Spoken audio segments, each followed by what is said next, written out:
Hello, everyone, and welcome back to Cyrus Webb Presents. I'm your host, Cyrus Webb. Glad you all could join us once again. For those tuning in on the simulcast on Facebook, LinkedIn, YouTube, and on X, we're glad you all could be with us today. Going to bring in our friends over on IG so they can be a part of our chat. And last but certainly not least, going to connect with our friends over on Amazon Live. Have a return guest is back with us. She's written a lot of books this year, folks. So we have some great books to be able to discuss, including the one you guys can see here with me today. And we're now live on the Amazon Live platform with Cyrus Webb Presents. If you guys are new to us on Amazon, welcome. I'm going to type you guys a quick welcome message over there. Make sure you guys do hit that follow button either here in this corner or down below. You also see the newest books by our next guest. Excited to welcome back best-selling author Casey Mills to our broadcast today. The last time Casey was on with us was with this book, Innocent Intent. You guys can still get here on Amazon, but she has a whole lot more, including the books you all can see here. You Could Do Damage and You Could Do Damage Too.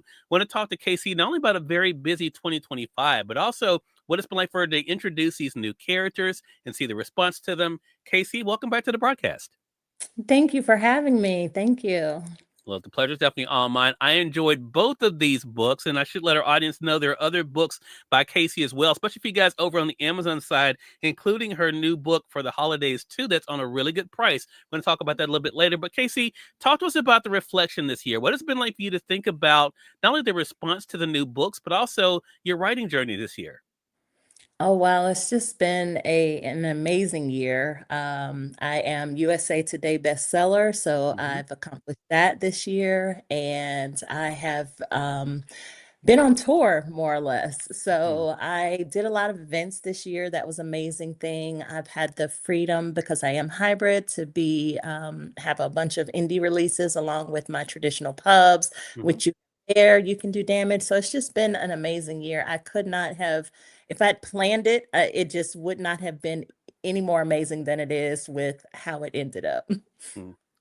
Casey, what I love about you as a storyteller, and I always hate to bring gender into this conversation, but for you, it makes a lot of sense too, because with your books, even though I know a lot of people look at your books as being more romance, I look at you more as a suspense author myself Yeah, personally. I think that for every time and I know a lot of that comes from our perspective, how we approach books, but also what right. stands out to us the most. Definitely, I thought about with our conversation about innocent intent. To me, that comes out. Is that part of the fun for you as a storyteller that you do get to play in different pockets when it comes to genre and reading interest? Yes, absolutely. So I'm a romance girly at heart. So every story that I have, romance is always going to be the leading lady. Got it. But fun part is the plot twist, the Mhm. suspenseful things, the things that keep the reader engaged, that have you guessing, and you're arguing with yourself and you're arguing with the characters and things of that nature, because that's the beauty in it. That's what makes it fun, Mhm. because it all of these different layers, but also at the core, you get to see people travel through a journey and get there happily ever after. But the suspense is always the fun part. Interesting. And so when you talk about the happily ever after, definitely this new series has an asterisk with that. So with You Yes. Could Do Damage, You Could Do Damage Too. These are two characters, Kincaid and Nari, who are really fascinating. And what for those who haven't read the books yet, for you guys joining us on the Amazon side, you'll see we have them both in print as well as a Kindle edition. You all can get both of these. I want to talk about these two. Hey, Jay, hi, Art, good to be to see you over there on IG. What was it like for you to kind of bring these two characters together and all of their secrets and baggage that they both carry? So ultimately, this was my first arranged marriage. And the goal out the gate was because I'd read arranged marriages before, and I get to the end and I'm like, do they really deserve to be together? Are they in Mm, love, or is it just the arrangement and the benefit of the arrangement? And yeah. so I charged myself with navigating an arranged marriage where when you cross the finish line, you're like, oh, wow, they really do love each other. So the arrangement is now in the background, and the romance and the love aspect between the two has taken the center stage. Mhm. But truthfully, you have these two people who are both they're very vulnerable in a sense, but not vulnerable. And the fun with creating these two where they were night and day. You have Nari, who has not experienced much, but has been out there experiencing everything in a sense. And then Kincaid, who is very structured and has this world that he lives in where it's very controlled and everything about his life is planned out, and Nari's just winging it. So, excuse me, I think that that was the fun in introducing these characters, to see how I can take these polar opposites and bring them together and it work. Yeah. And I think what you have done in these particular books, and that's the fun, I think, of fiction and storytelling like this, Casey, is that you make us think about too, about what would we do not only to protect those we love, but also Right. what would we do to protect ourselves. And I think Yes. both of them both have to answer those questions together, both in You Could Do Damage or You Could Do Damage Too. When you wrote You Could Do Damage, I'm going to highlight it for our audience on the Amazon side. Did you know automatically it was going to be a second part to it, or did the story just evolve as you got into it? It just evolved that way because Okay, honestly, I'm in a space where standalones was my go-to. It was like got it. one, I can put it out there in the world and I move on because my brain moves so fast and these stories come. Hmm. But with You Can Do Damage, as I'm introducing both of these characters, they have so many layers. And as I'm 70% into this story, I'm like, oh, wow, I'm just introducing them and getting them settled into a space where I can now navigate the union.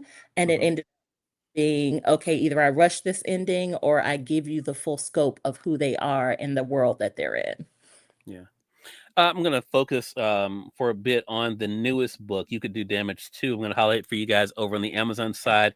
You all can get the Kindle edition there or the paperback as well. So, what we're able to see too, and for our audience again who haven't read the book, Casey, the other great thing that you've done, and I'm curious about this, is you're able to let us see how the world is progressing from both of their perspectives. Right. What was that like for you? Was that a beautiful challenge to be able to get into Kincaid's skin and kind of, share the world as he saw it, and also for Nori, or was that part of the fun for you?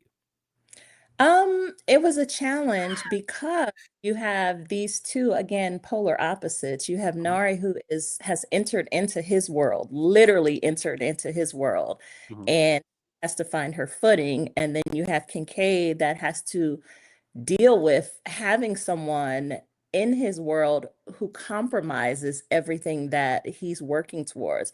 He's mhm, not allowed to be vulnerable. He's not allowed to second guess, and he has to be structured and control. And Nari is chaos. She is like fumbling through in this space, but mhm. also her footing and controlling him in a sense because he falls so fast and hard that she Yeah, holds on to power and he doesn't know what to do with that. So yeah. it was fun, I would have to say. Mhm.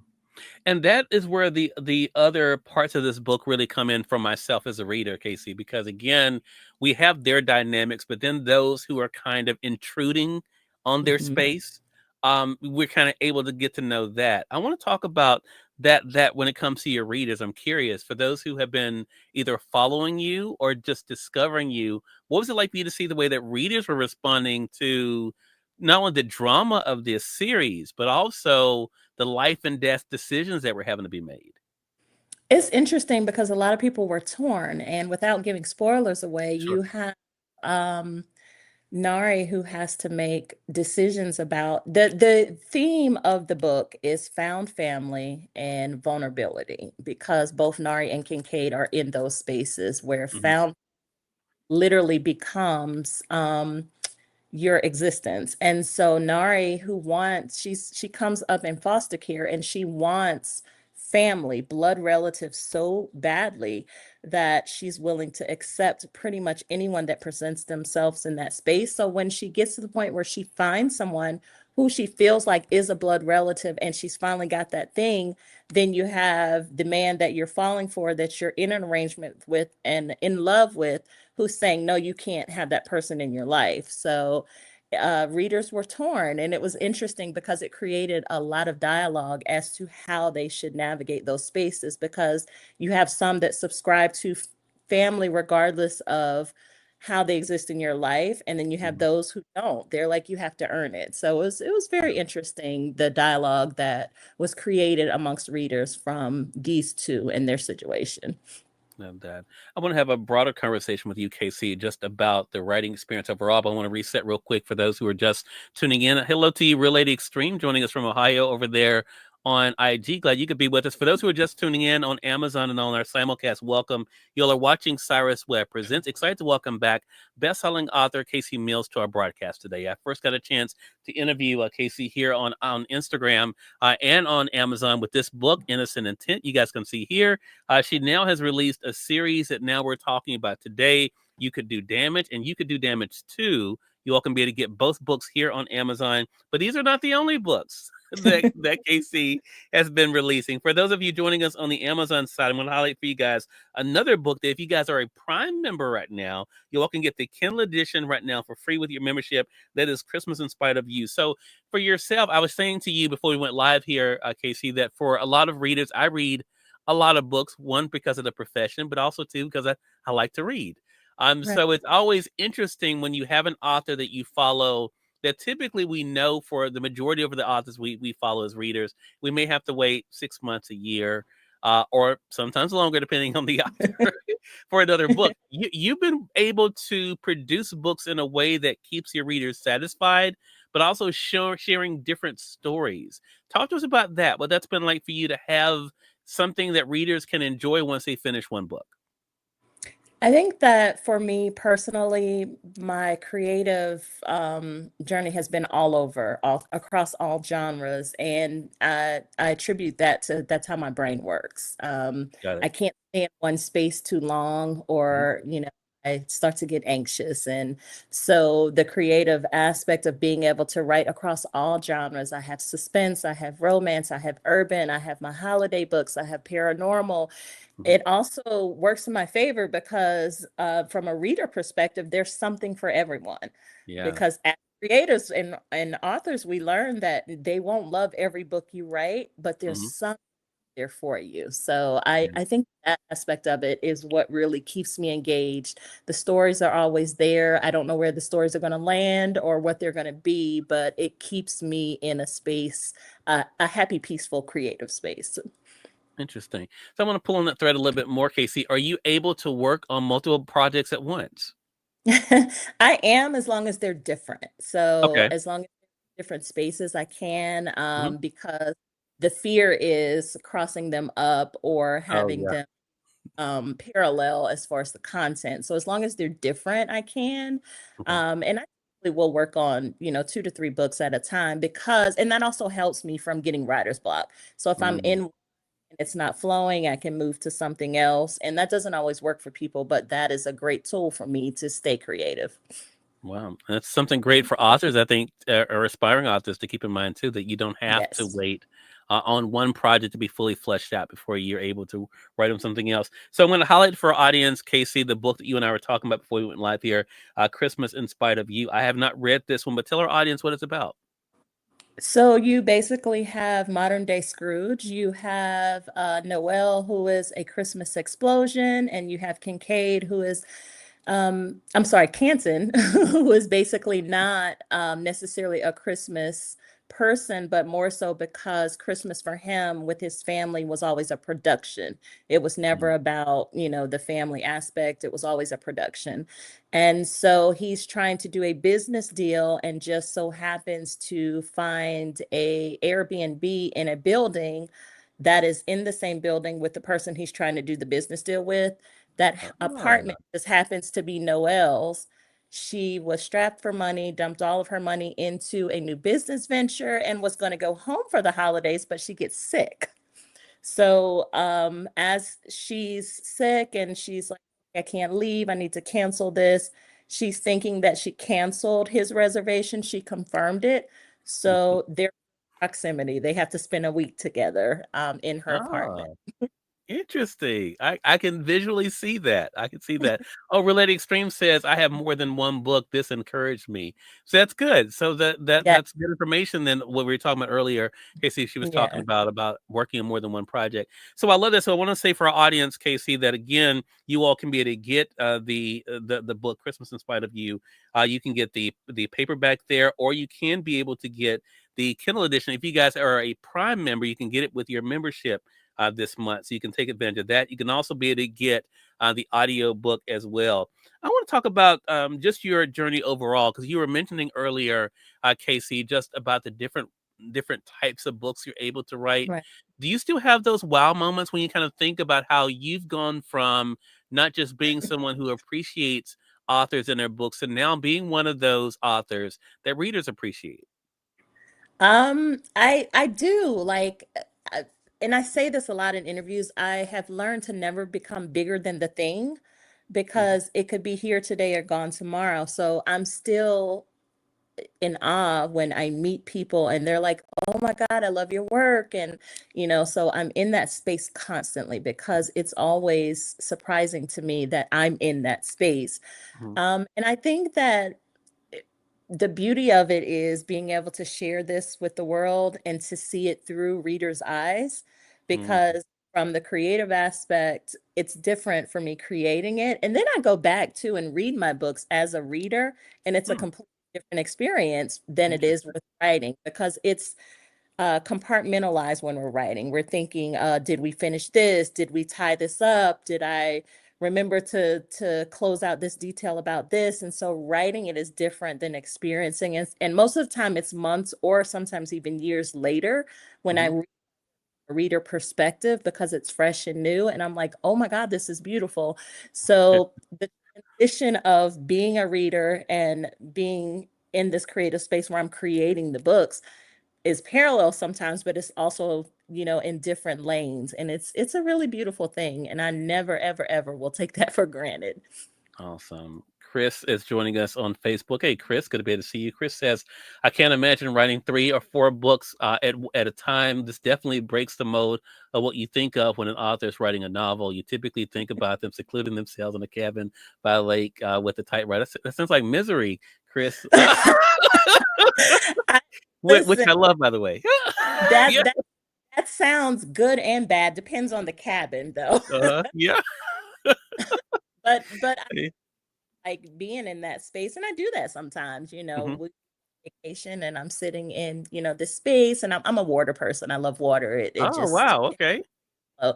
But then the creative juices are flowing and I'm listening to the ocean, like that kind of thing. But for the most part, I am sitting somewhere with my MacBook anywhere and the ideas flow and I'm writing. Wow.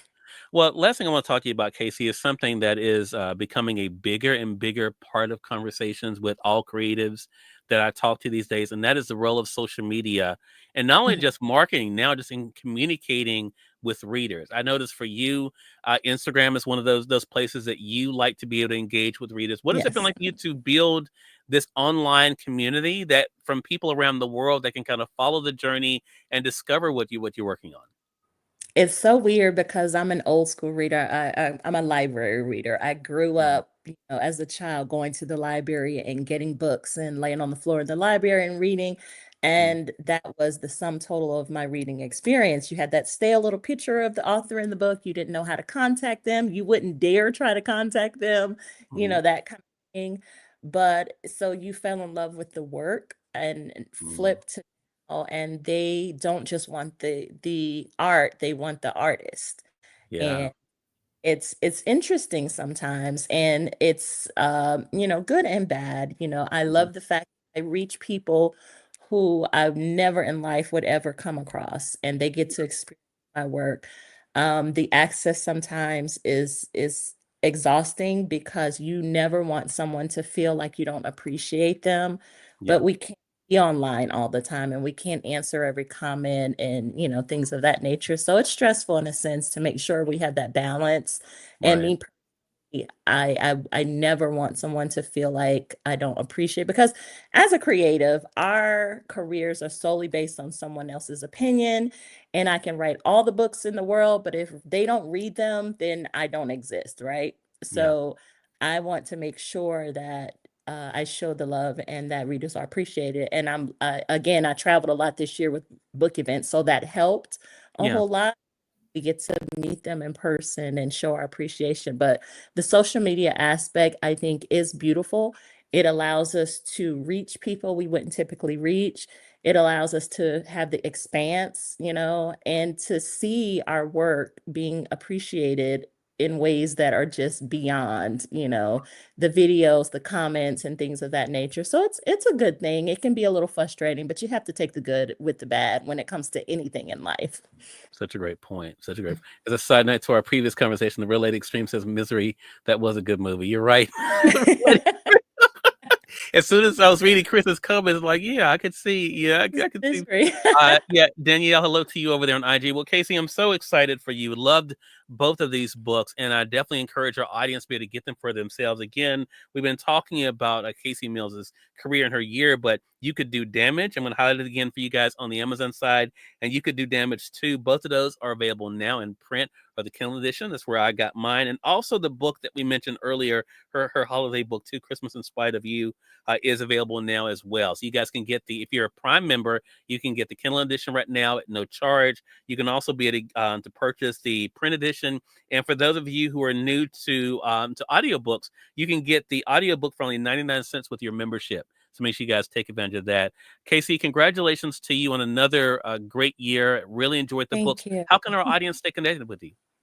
The most up-to-date information, if you're on social media, would be Instagram, and it is author Casey Mills. I'm also on Facebook at author Casey Mills, and my website, if you want to purchase my indie projects and print books, is the author Casey Mills, and that's pretty much it. Okay. All right. Well, excited about what's coming up for 2026 and looking forward to our next chat together. Thank you so much. I appreciate it. You're more than welcome. And we thank your audience for tuning in to another great segment of Cyrus Webb Presents. Until next time, you'll make it a great one. We'll talk to you soon. Take care.